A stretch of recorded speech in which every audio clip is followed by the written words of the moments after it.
Swing King 1977, the king of swing, said, what kind of funds should you change to when you get to retirement age, or should you just keep it 100% equity until someone comes to put you in a home? That's what Dave's going there to swing, mate. He'll be swinging in the care home. King of the swingers, mate. Yeah. The jungle VIP. You know. Yeah. Yeah, so coming back to the regulator, they are actually looking at having this issue that people are coming up to retirement. What do you do? And they're trying to start talking about what do you do when someone's approaching retirement, and they're trying to like default people into retirement solutions, which hopefully they'll get right. But as an individual, I'm assuming that he's managing his own portfolio, but as an individual, I think you've got a few different choices. So I'm going to talk from the point of view of managing my own pension, because I've got a SIP and I'm self-employed. So there's a few different ways you can do it.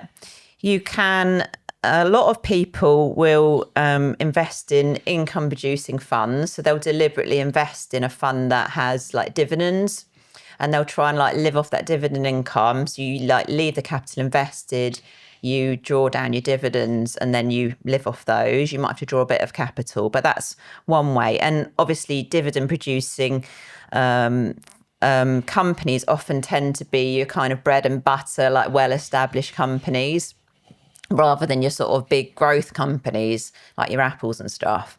So that's one option. Another option is to sort of target and have like some rule in your mind about how much you withdraw each year, and like target growth. But another option would be to say, well, what I'm going to do is I'm going to say I aim to have like when you've got pound cost averaging when you're building up your pension, you could almost do that in reverse. So you're like, right, this is how much cash I need for the next 5 years. You'd have to use some sort of tool to kind of work out. And then I'm going to gradually like pop that amount into, gilts or like a money market fund, something like that. And then what you can do is you can like think of like that as your buffer for the next 5 years. So what happens then is the risk is with retiring, you withdraw funds at a low point, and then it's called sequencing risk, where then potentially that has a knock-on ripple effect because you've withdrawn at that low point. You don't want that to happen, so you like pool the money you're going to need for the next 5 years. I mean, ultimately, if you've got a decent sized pension, I always say get advice to help you, because they can then like do a cash flow model and help you with that.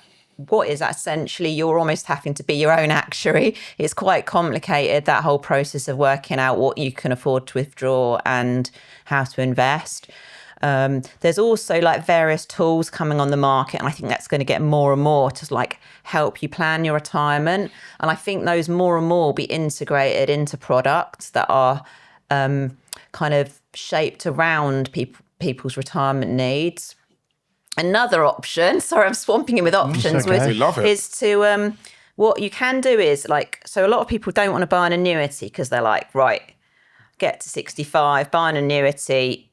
Oops, I've died next year. But basically, it's such a big thing handing over that amount of money, isn't it? And it's like, it goes against the grain when you've been building it up. What you can do is it's much, much cheaper to get the main reason to buy an annuity is actually if you are one of the ones that lives till you're 100 and you end up running out of money. So they call it longevity risk in the sort of buzzword. But so you're kind of insuring against that longevity risk by buying an annuity, and that's the main thing you're doing. What you can do is you can set aside a portion of your pension and like not touch that, and you can earmark that to get an annuity, say when you're 80, when they're much cheaper. And you can then know, right, I'm 65, I only make that pot last 15 years. And then you've got annuity to ride out into the sunset. And then you've got that pot set aside. So there's loads of different options, and which one's right for you is going to just be, again, like boring, but dependent on your financial circumstances and all that. But it really is. And, you might have a partner with a final salary, so you can afford to take more investing risk. There's just so many different factors that come into play.